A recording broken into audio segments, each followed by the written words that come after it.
start a FLI organization. And after that, and the bulk of the time will be spent answering your questions, because we really want you to use what you hear today and the connections you've made to some of our panelists and other people who have presented through over the past few days to start to build infrastructure at your own schools. Our panelists today are Dr. Casillas, who is an assistant professor of medicine at the Geffen School of Medicine at UCLA, Rrapi, who is a second-year medical student and president of the Albany Medical College First Gen Club. Rebekah, who's a fourth-year medical student and vice president of the First Gen Committee at Indiana University School of Medicine.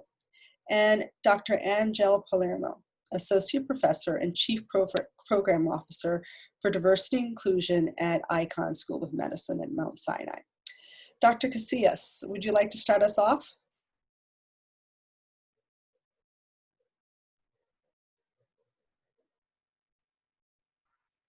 Okay, good. I could unmute myself. Fantastic. So I have a few slides for today. First of all, I want to say it's such a pleasure to be here, and I'm just amazed and impressed with this community and these students and these leaders. It's an honor to be here, and I think, 5 years ago when when I was coming back to UCLA, I could have never imagined a first gen experience like this. So I just want to thank you all. It's really inspiring to be here. As mentioned, I'm an assistant professor of medicine in residence at UCLA, and so I'll be talking about how we have built and supported, hopefully, the first gen community at the UCLA David Geffen School of Medicine. And I'm just going to have you maybe advance to the next slide. That's okay, and then we'll move on to the next slide as well. So really my motivation in the building of a first gen community at the David Geffen School of Medicine has really been my own personal first gen story. I'm a primary care physician and a health services researcher that focuses on health disparities. And I'm also a clinician at the School of Medicine. But I'm born in Los Angeles. I'm the daughter of Mexican immigrants who never made it past grade school. And the first in my family of four to go to college, so proudly first gen myself, and also the rest of my siblings as well being first gen, all having gone to college as well. So having that personal experience and having navigated those waters in my training, of course I have a vested interest in seeing all my students succeed, but most specifically my first gen medical students as well, because of that, of the parallels that I've seen in their life trajectories. Next slide. I returned back to UCLA. So I was born at UCLA many years ago, and I actually returned back to my home community to be faculty at the hospital where I was born at.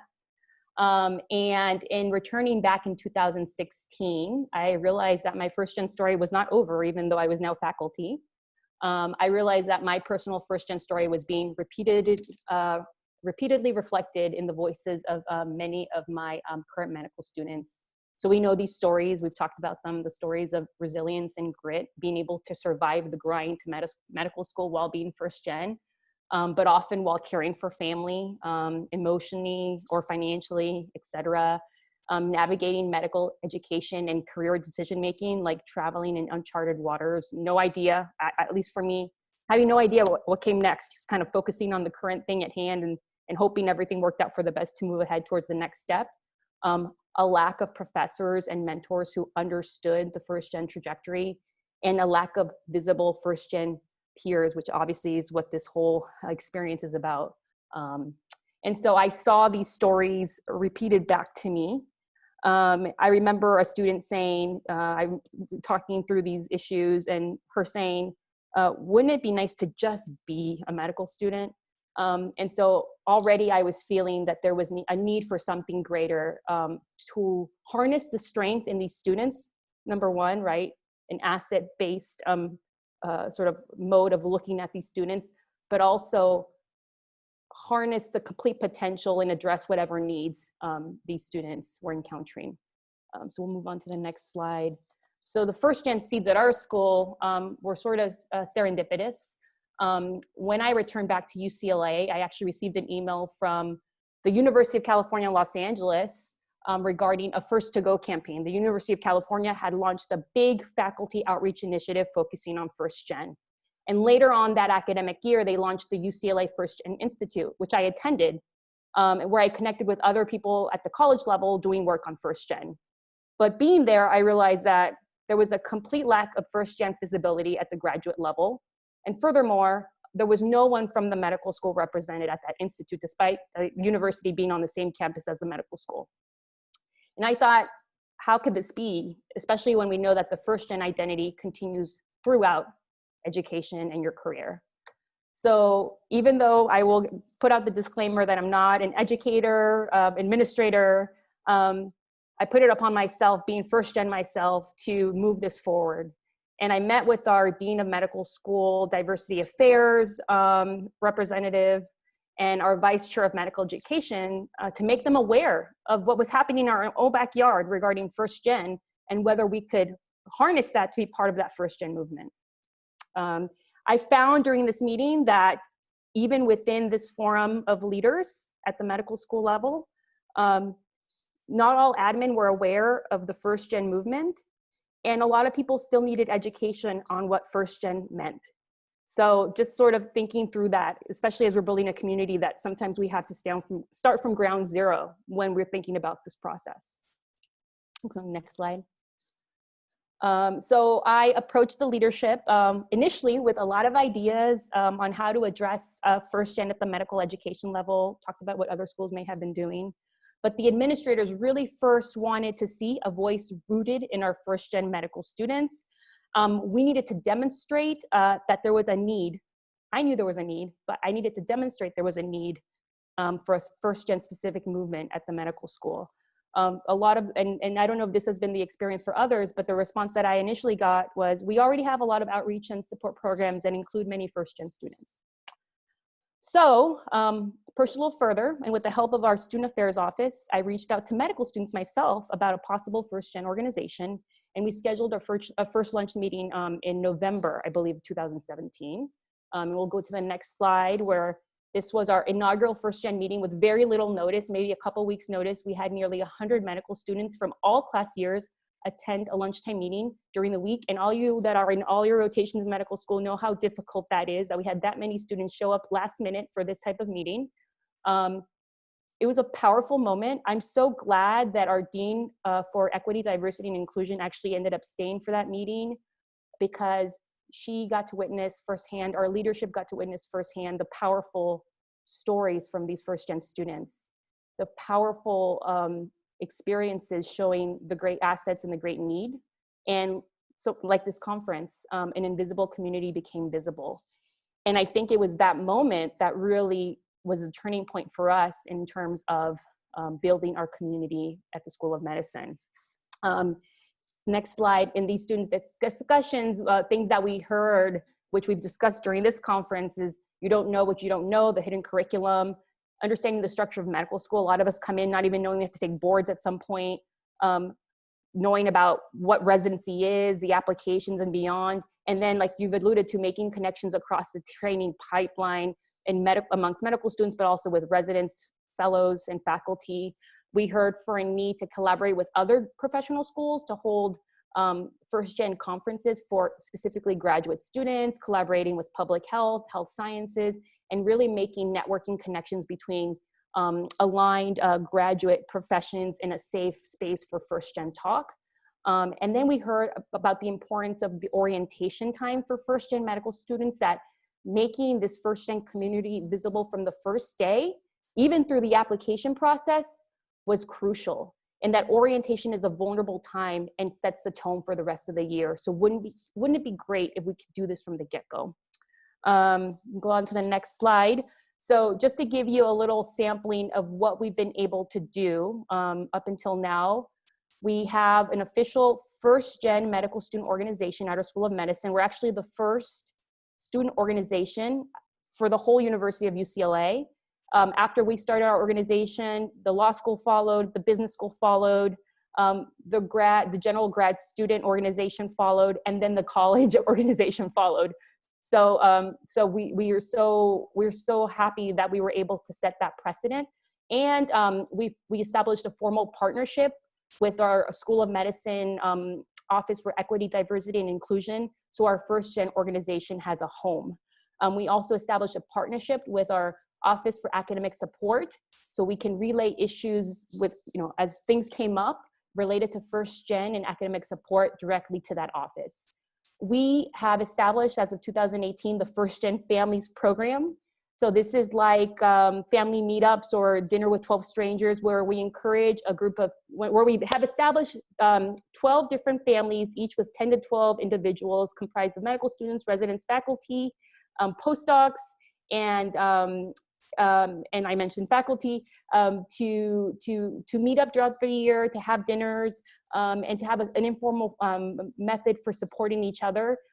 Thankfully, we've gotten some monetary support from the EDI office as well to support some of those dinners, which has been great. And our First Gen Visibility Program, which is comprised of pins for the white coats that our students designed for First Gen David Geffen School of Medicine, and then graduation cords for the First Gen graduates at the ceremony, which obviously we couldn't do this year, but we have done in the past year. As the first photo from the slides shows some of our graduates with their First Gen cords. UCLA has established a First Gen Advisory Board, which the med school is part of, so we can relay back to the university and feed off each other for bigger events. And then our students are also part of, our First Gen leaders are also part of the UCLA First Gen Graduate Council, which is comprised of First Gen leaders from across the graduate student campus. Next slide. This is the last thing I'll say. Some of the sampling of our First Gen events. For the last couple of years, we have now had a First Gen community dinner during orientation, where we welcome the First Gen medical students entering medical school, and we invite First Gen faculty and First Gen residents. And each year we've had over 100 people attend. It's an amazing event with amazing community building, and again, making the community visible from the get-go. Last year, we started the First Gen White Coat Ceremony Welcome Lunch for Relatives. So on the day of the White Coat Ceremony, for students that have their family members in town, for those students who are First Gen, we invite them to a special welcome lunch with First Gen faculty and First Gen medical students and other First Gen members of our community, to meet our dean personally, and to have a lunch where we guide them through what medical school is. That your student will be in medical school for 4 years, and the first 2 are in the classroom, and then they do rotations, and then they have to take these things called boards, and then they have to apply to residency. And just because you have your white coat today doesn't mean you're a doctor yet, which is what my parents thought when I came into medical school. So clarifying a little bit for them so they feel connected and they feel more at home, and so that the student feels like they can bring home with them to the school and that their family has a place there as well. In terms of UCLA events, we have had some health sciences mixers with the public health school and the nursing school and the dentistry school, focused on First Gen students. We celebrate National First Gen as part of in November, as part of the UCLA events programming. And we've also participated in First Gen grad student mixers on the UCLA campus as well. Next slide. So the lessons learned, I would say, or that we're learning in progress, my take home points is that I agree that you really want to start with identifying your First Gen community and using the tools at hand to be able to do that. Capitalize on using existing infrastructure. We used UC First Gen. The Alumni Association is another way to reach out to First Gen alumni who may be willing to help. Tailor existing tools, don't reinvent the wheel. And especially now where there is so much work being done at the AAMC level to develop a toolkit for these issues, make sure you connect to the people that are already doing the work. And start simple. You may not need a brand new First Gen graduate mentor program, but there are ways that you can make a First Gen mentor program your own and innovate based on what you already have. Last thing, some of the leadership points: approach admin strategically.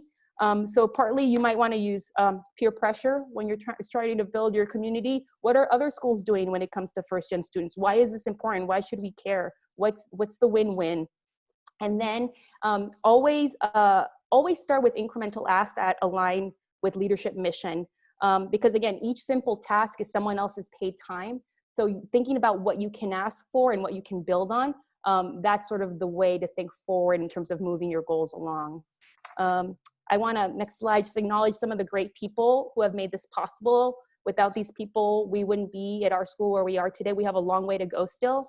And in the next slide, also just thanking the people that made this possible for me, my own family. And I always say when it comes to First Gen, we should always include a panel with maybe the home community, your parents, your family members, your relatives, because I say these people are the ones that really hold the tools in terms of making this journey possible. So harnessing on their expertise as well and including them into the conversation, I think that's the next step forward. So thank you.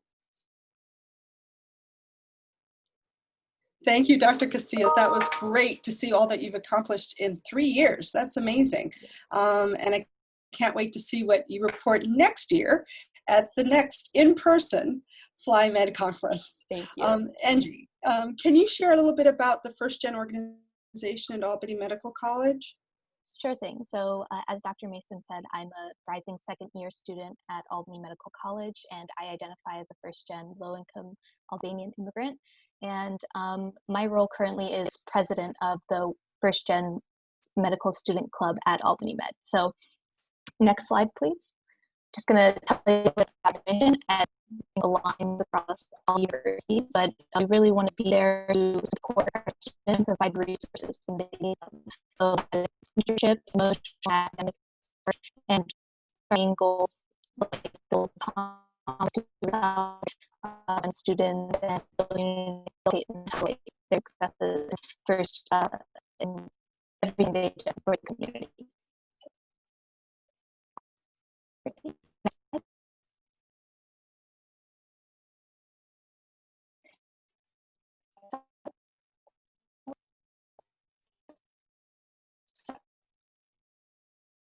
I apologize.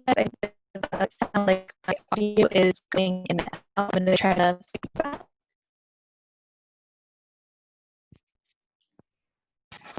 Hey, Enxhi, I think your audio is cutting out a little bit.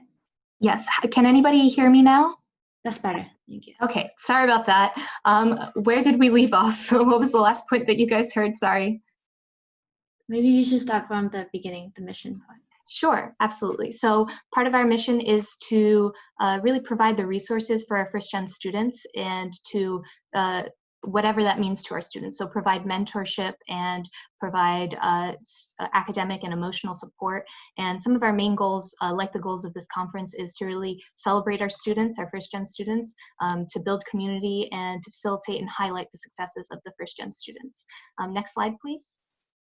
So a little bit about our history. So as I mentioned, I'm a rising second year medical student, and the First Gen Club at Albany Med had already been established in 2017.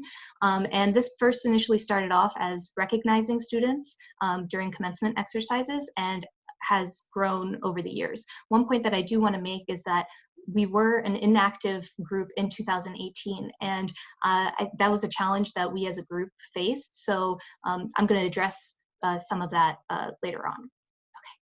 Okay. Alrighty, and now just to touch on some of the events that we and initiatives that we've led. First, starting off with meeting with interviewees and prospective students that would be possibly coming to Albany Medical College. And I had the chance to do that this year, and it was really amazing, inspiring to hear their stories, but also them telling me, wow, this is the first time during my interview trail that I was able to do this or to meet with a student that has a similar background as I do. So we were trying to establish visibility from the start, and with that, hopefully recruit more first-gen students to our institution. And then some other initiatives that we've led or partnered with other groups, student organizations to do is a welcoming event, which occurs during the first week of our first year medical student classes. So during that time, every lunch period is essentially an underrepresented group at medical students presenting their club to our class, and just in making sure that we are on the radar of students very early on, as soon as they step onto campus. And that really does set the tone for the students for the rest of the year. And it definitely set the tone for me, because that's how I found the first gen group at Albany Med. And then moving on to mentorship, I think a lot of people, I was watching the last set of questions, were stating that mentorship is something that they wanted. And this is something that I'm such an advocate for. Mentorship has really changed my trajectory, and I just want to highlight my mentor, which is our moderator, Dr. Mason. She's so incredible, and she's also our faculty leader and advisor for the 1G Med group. So mentorship, we have our med students that are part of our 1G Med group fill out a survey indicating what they want. So of course, we could just give all these resources to our students, but it's very important to identify their need. So with this survey, they could tell us they want someone that can help them with academics, or someone that is in a specific specialty that they're interested in, perhaps someone that they can discuss research projects with, or someone that shares their hobbies. So that is how we end up pairing our students with faculty and peer and other allies of first gen medical students. Moving on, we also celebrate First Gen Week. This is kind of a spin-off of National First Generation Student Day, which is November 8th. And during this time, we spend a week-long celebration just to do that, celebrate our students, and increase visibility by sharing their stories on the monitors at the schools, and also trying to give them an outline of the major milestones that are coming up in medical school, maybe outlining what step 1 is, what step 2 is. There are 2 step 2s, that there's what residency applications are. And then we also hold a first gen physician and student panel. And here we really touch on subjects such as imposter syndrome, the financial burden of medical school, and very important issues that are at the forefront of our medical first gen students' minds. And then we also have pre-faculty development sessions where we partner with Building the Next Generation of Academic Physicians chapter at Albany Med. And here we really try to make sure that our faculty is ready to support our first gen students through trainings, through doing professional development. And then lastly, kind of how this group started is to make sure that we recognize our students during commencement exercises at the end of the year. Next slide. So just to give you a quick structure of our leadership, so our executive board transitions in February every year, and that I noticed was very important to make sure that our group is sustainable. So our new board members have some time to speak with our older board members, and there's a bit of a grace period so that they're not just tossed in and trying to figure everything out by themselves. So the roles that we have are President, Secretary, Treasurer, Mentorship Chair, Community Outreach Chair, and as I mentioned, we have a faculty mentor as well who's able to help us on disseminating our message on an institutional level. And she really gets us into the door with, at the table where very important conversations are had. And then we also have a handbook which guides how we operate. And so this is the point that I mentioned earlier. When we were inactive in the academic year of 2018, we were pretty much relying on one person with passion to keep the organization thriving. So instead of doing that, you need to learn to delegate tasks and have specific roles for each board member, and hopefully that maintains the organization past transition periods. So from year to year, it can become a very sustainable organization. And we'll, I'm sure, share that with anyone that would be interested. And last point is that we transition and as I mentioned, in February, and we try to plan for the next year during off-peak seasons. So right now in the summer, we're trying to, me and my board members, we're trying to make sure that we have a list of all the initiatives that we will be carrying out this next year. Next slide. Okay, cool. Thank you so much. Thank you, Enxhi.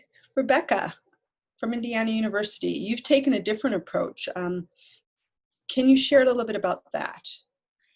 Yeah, hi, thanks for everyone for having me. Like you said, my name's Rebekah. I'm a 4th-year student at the Indiana University School of Medicine.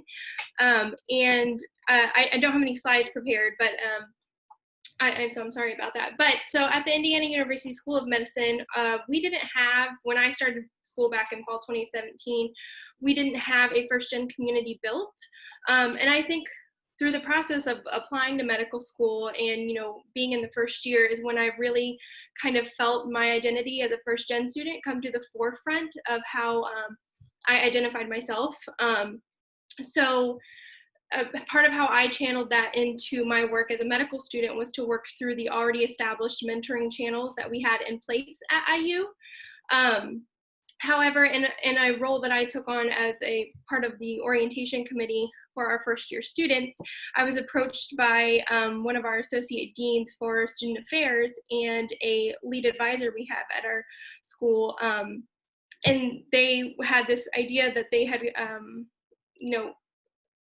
addressed at a conference prior about building first gen communities. So they knew that I had identified as a first gen student, and so the three of us kind of joined up and said, we need to get something going. As one of the largest medical schools in the country, it's, we're doing a disservice to our first gen community by not having somewhere that, they could go. So that summer we kind of set up a inaugural First Gen orientation breakfast. So this is where we had our incoming rising MS1 students invited to a First Gen orientation breakfast that also included our First Gen faculty and staff. Basically, we put out a big call for anyone who identifies as First Gen to come along, and we had a really great turnout. For it being 7 o'clock in the morning when we ate breakfast, there were about 60 of us there, and it was a really great opportunity for, the first time for our first gen community to come together and kind of share their stories about how we got to be where we are, and, kind of sit in each other's fears a little bit and kind of open up and talk about what everyone was experiencing in that moment as they came into this, new atmosphere of starting medical school. And so from there, we decided that we would like to make this, a little bit more of a formal group that we have, and we transitioned into the first generation committee. Now our structure consists of a president, vice president, and treasurer that are taken on by students. And then we also have 2 staff advisors right now. Lauren Henninger is our lead advisor who identifies as first gen, and also Nikki Mesmore is our director of civic engagement who also identifies as first gen. So we kind of all work together to plan our stuff throughout the year. We recently just assigned roles within our student organization. So we'll probably be flipping those roles each spring to allow transition time. But from the first time we had the inaugural breakfast onward, we kind of tried to plan events that happen, start making tradition. So we kept going with our first generation orientation breakfast. We'll do that every year. We're trying to look for different ways to do that year given the circumstances surrounding COVID and return to the classroom. But we also tend to do staff, faculty, and student mixers, at least one in the spring and one in the fall. We recently this year got involved with our kind of our sister institution for IU School of Medicine is the is IUPUI, which is located in the heart of Indianapolis. And they have a really big first generation community that participates in National First Gen Day and has a whole week of events that they do. So IU School of Medicine kind of hopped on that, and we held our own event and kind of used that week to celebrate our first generation students as well. And going forwards, some lessons we kind of learned is don't underestimate the time it's going to take to find your first gen community. I think recently is when the AAMC has started to collect this information on matriculating students. And so we work really closely with our Office of Student Affairs and Registrar to kind of identify these students early on and start getting programming information out to them. This summer, we're actually looking into doing a pen pal kind of thing, especially with the kind of unusual circumstances in starting medical school. We want to catch these students early. And then also, we haven't really found a great way to identify faculty and staff who identify as first gen. So that's been a challenge for us. We've really been using word of mouth and kind of trying to put our student org out there in any way we could in our communications through Office of Strategic Communications. Second, you can't do everything at once. I find it really helps to just set kind of a docket of what you'd like to accomplish in that year and start establishing traditions. And once you get those things, settled in, you can start reaching out and, getting a feel for what's needed in this first gen community and kind of how you can change your programming or shift it to really be meeting the needs of your students. And then also, I've heard this sentiment echoed before, really finding your community and knowing that you don't have to reinvent the wheel. So we really hopped on to this National First Gen Day that was very highly celebrated at our sister institution. And it was a great way to bring community from undergraduate levels and medicine and graduate medical or graduate student programs together all in one area for, one goal. And then partnering with those around you. So we partner with our Office of Diversity Affairs, our health professions programs to represent or create programs as to get more underrepresented minorities into medicine, and then also creating programs directed towards more undergraduate students. So right now we're creating a workshop series that are led by our first gen students at IU School of Medicine to facilitate like applying to medical school. And then also programs for rising MS1s that help get our first gen students into leadership positions right off the bat. Because I know it's kind of scary coming in as a first gen to medical school, let alone thinking about taking on leadership positions as soon as you get here. So that's kind of where we're at. Yeah, thanks for letting me share. Thank you, Rebekah. That was great. I really appreciate that. Dr. Palermo, last but not least, can you share a little bit about your experience at the Icahn School of Medicine? Sure. Good afternoon, everyone. It's really exciting to be a part of this community. It resonates with me personally. I do want to make sure you can hear me. One, because I'm in the Bronx and I'm next to a highway, so you might hear a lot of sounds of the Bronx, let's put it that way. So I am the Associate Dean for Diversity and Inclusion at the Icahn School of Medicine at Mount Sinai. I've been there for over 20 years, and I say that because I've seen a lot of changes in our medical school, specifically around supporting students holistically. And, I have to say our 1G community did not come about or rise to the surface until really a year and a half ago. Just a little bit about me. I am a first gen Puerto Rican gay woman. My family roots are from the Bronx, and I was the first to go to college, and I am the first in my family to earn 3 academic degrees. And navigating that entire trajectory, I would say 50% on my own until I figured out the value of mentors, was very challenging, and it's been, and I echo everyone's comments and experiences that have been shared. I will say that what was a critical factor for me was identifying a mentor with a shared background of relatedness, right? And that was not just being 1G, but also coming from a low-income family, also being Latinx, and also being a gay woman, and like walking in the world with all of these identities in front of my face and trying to figure out how to just make it all work and be successful. And so having been a part of a variety of enrichment programs for students with my background, I been at Mount Sinai in our Diversity Affairs office for 20 years and really committed to replicating that space for students to sort of come in our Diversity Affairs office and feel safe, feel that they could have their needs met, and that they could honestly relax and really have an opportunity to just kind of take a deep breath and have real conversations that are different that is not with a faculty member, is not with a course director, it's not with your advisor, it's not with the administration, but really creating this alternate space to really express, I'm struggling in this way because I don't know where I fit. And I think that being able to hold the space for those students was what I realized a professional development competency that was really lacking in my other colleagues. And it's something that I want to pin in not only for this conversation, but and I'm trying to hear how you're referring to the organization. Is it FGLIMed? Is that what I heard? Mhm. Okay, because I like it. It's FGLIMed. So one of the things I've been committed to is also having conversations and thinking through with my colleagues how to build their capacity to recognize the ways in which our students need to be supported that may not be so obvious. And so we started 1G Sinai back in March of 2019, and I really want to call out Ruben Vega Perez, who is our chapter representative, I guess you could say, to the consortium, to the group.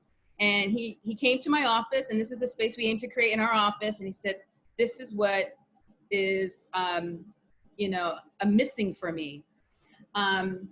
And so he described his experience, and it profoundly resonated with me. And I actually was very disappointed myself for not acknowledging that as a missing before he came to my office.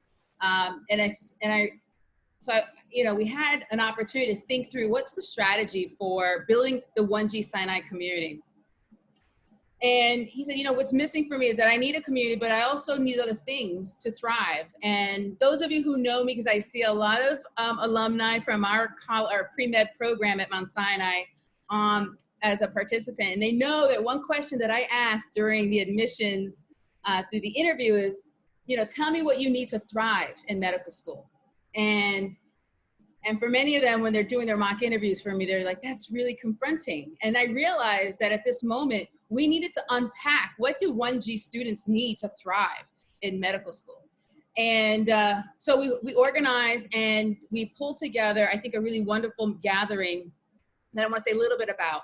One is, to Rebekah's point around the AAMC collecting the identifier of First Gen, that was an easy, like, we've got the list.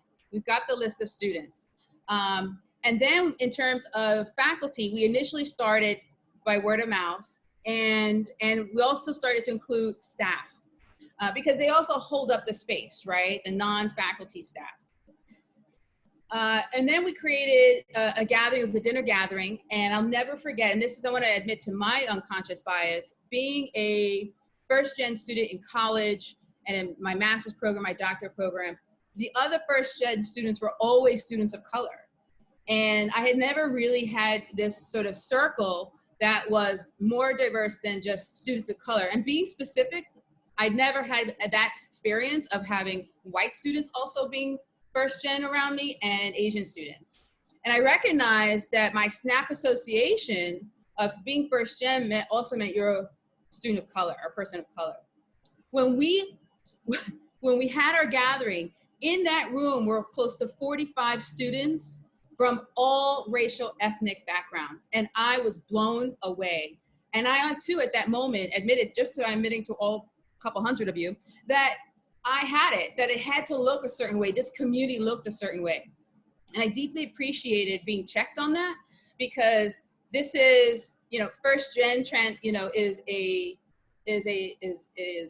experience that is complex, and it comes about through the complexity of a variety of isms in this country that are embedded in structures and systems. And so I really appreciated that awakening for me.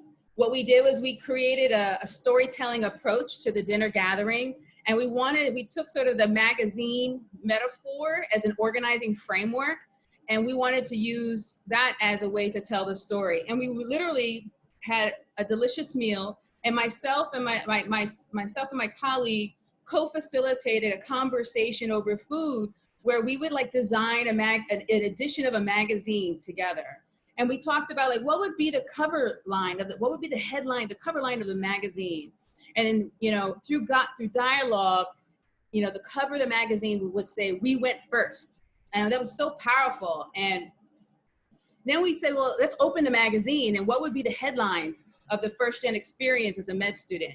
And they came up with things that, you know, were like, you know, we went first, so now you can too. Or a kid from El Barrio goes to med school, right? Like, these would be the headlines of stories inside the magazine. Then we said, let's drill down a little more. What would be the sidebars, right? What would be that would reveal interesting facets of, like, the experience of being 1G? And so it was everything from, you know, having to grow up so fast because no one could guide me. I had to learn quick. or I had no safety nets, or finding support that we weren't born with, right? These are like really nuanced facets of being 1G and First Gen. And then we asked, okay, so what are some quotes that would be threaded, sprinkled through the magazine if we could publish this? And some were, some of the quotes were saying, not 1G strong, or why write someone else's words? I have my own. You are where you come from and where you're going, and so on.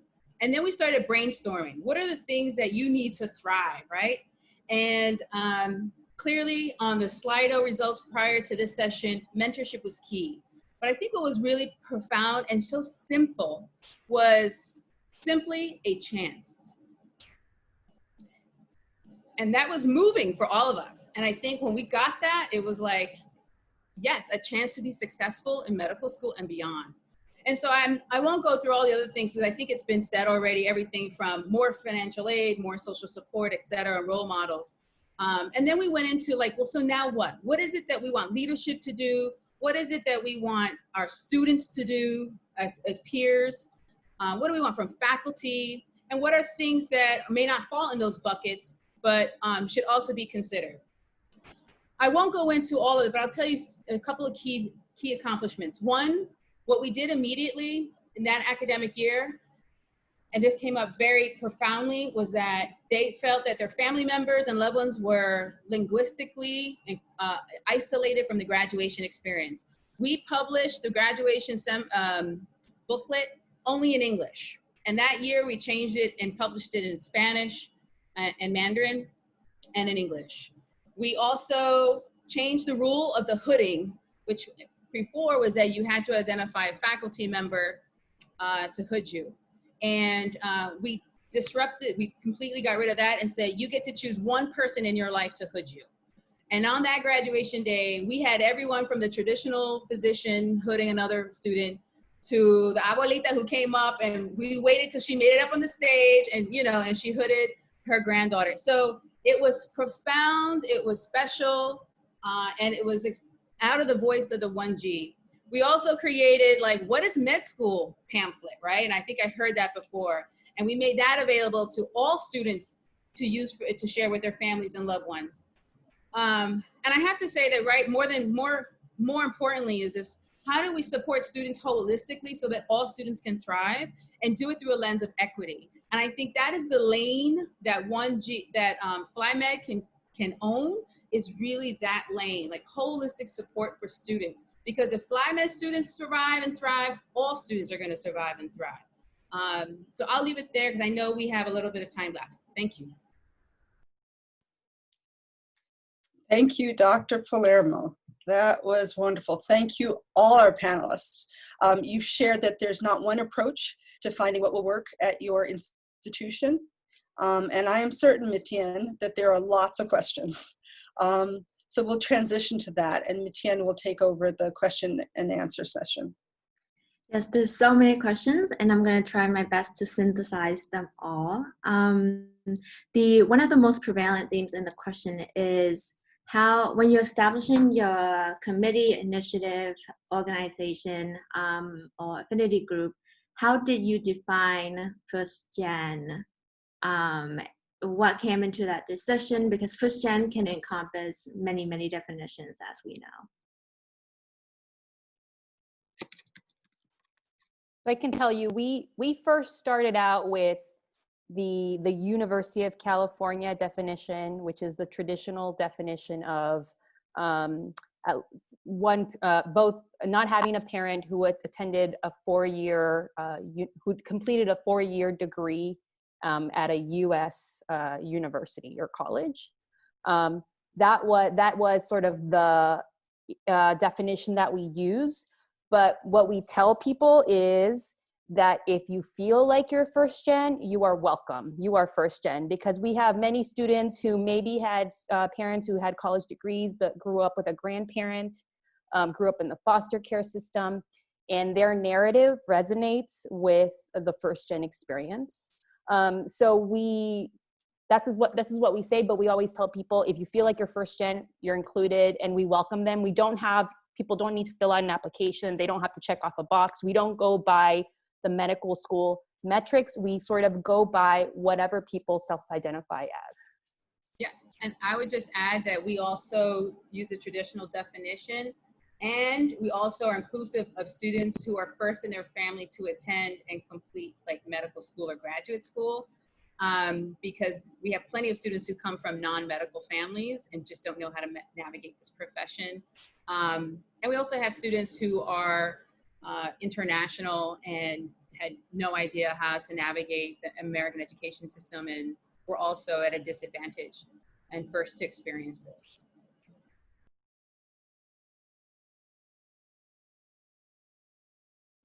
Yeah, I echo what has already been said.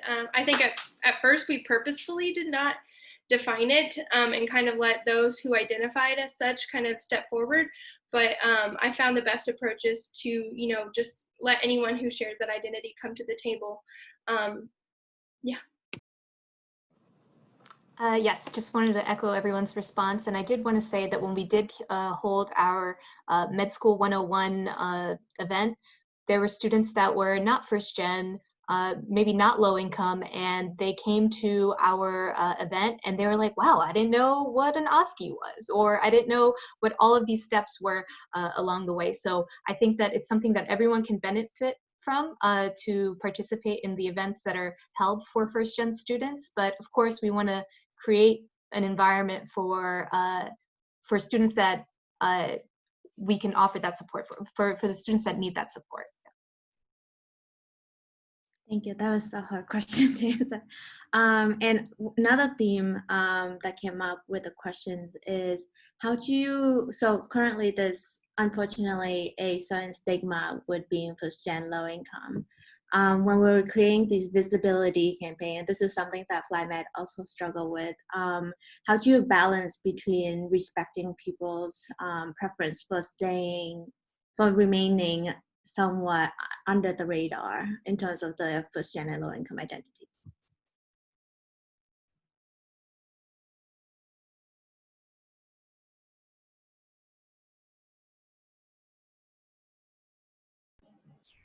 I guess I think it's sort of been said with the first question in our responses, is allowing people to self-identify. When you're ready, you're ready. I think that as a faculty member and administrator, I think it's my responsibility to have a certain kind of lens around students where there may be a hesitation inside of their speak or their behavior. And I think it's my responsibility to really get to know and connect with our students and open the space for that and just wait and be patient. And so I also think that students influence students, right? And so when they see their friends and others kind of reveal themselves, say, oh, I'm Enxhi, I never knew that about you. And then there's a new way of connecting to each other, also brings along those students who may be hiding in the shadows. So I think it's just allowing that to organically happen and not be like, I think to Rebekah's point, where everything has to look a certain way and you're trying to like move along a community. You have to let it organically grow. So. Yeah, and I'll add to that. I think also having different layers of involvement. So you can show up to a dinner, or you can be a student leader, or you can wear a pin on your white coat, or you can wait till graduation to wear the cord, or you can just be on the listserv and get knowledge about the events and resources. So there are different layers where people can engage. And I would say the same for faculty members, residents, fellows, and staff. You know, there's this, we call it the minority tax, but there's also a first gen tax. And it happens to be that a lot of people that go through the first gen training and pipeline, they're still caring for families and they're doing extra things in their careers to take care of everything else in their life. And so letting them decide how much they get involved. I think the other thing that's really important is this whole notion of increased visibility at the leadership level and at the faculty level, where students and trainees can see people like us who are first gen and who have gone through it. And you know, I think over the years, I've been more comfortable in being vulnerable about my story. I think if we go back to college, I went to an Ivy League school. No one knew that my dad was a waiter at a hotel by the airport. I never even told my roommates because I was embarrassed, because they had parents who were doctors, they had parents who were professors. I just said he worked by the airport. I never told them exactly what my dad did or that my parents never graduated grade school. I'm very proud of my parents and very proud of my family and would talk about other parts of our lives, but I never focused on the education. I never focused on the challenges that came into my life because of not knowing how to navigate academia. Now looking back, I'm older, I'm wiser, and I say, that was huge that we did that. That is huge that you guys are doing that. And so now we can celebrate it. And I think, you know, as we move along in life, like someone said, own your story. You start to own your story more. And so the goal is to let someone come to that place on their own time. And so hopefully we provide the resources and the visibility to be able to do that. Thank you. That was amazing. I'm sorry I can't get to every question. We'll just wrap up with the last question here. And it has to do with defining also who is made of these resources are made available to. So how do you decide between being a first gen club versus a first gen low income organization? And there was I'm going to piggyback another question on that as well in terms of, are you worried in terms of non-URM first gen students taking away resources from first gen spaces? So it's a resource question in general. Yeah, I'd just like to start on that. And I think what's very important for every community and every university is to identify the need of their students. So if you see that you have 3 first gen students and then you have 10 to 15 low-income students that don't qualify as first gen, I think it would be more appropriate to have a first gen low-income group in that type of environment. So I think it's very dependent upon the community that is leading the effort. So recognizing need and then addressing that need for its students. Something I'd say very quickly about Albany Med is that with our interest groups or our student groups like First Gen or 1G Med, we are required as per university rules to invite everyone to events that we hold. And of course, I think that plays a bigger role in building community and visibility for our students, but also camaraderie among our students and students from different backgrounds. And I think that's very important as well.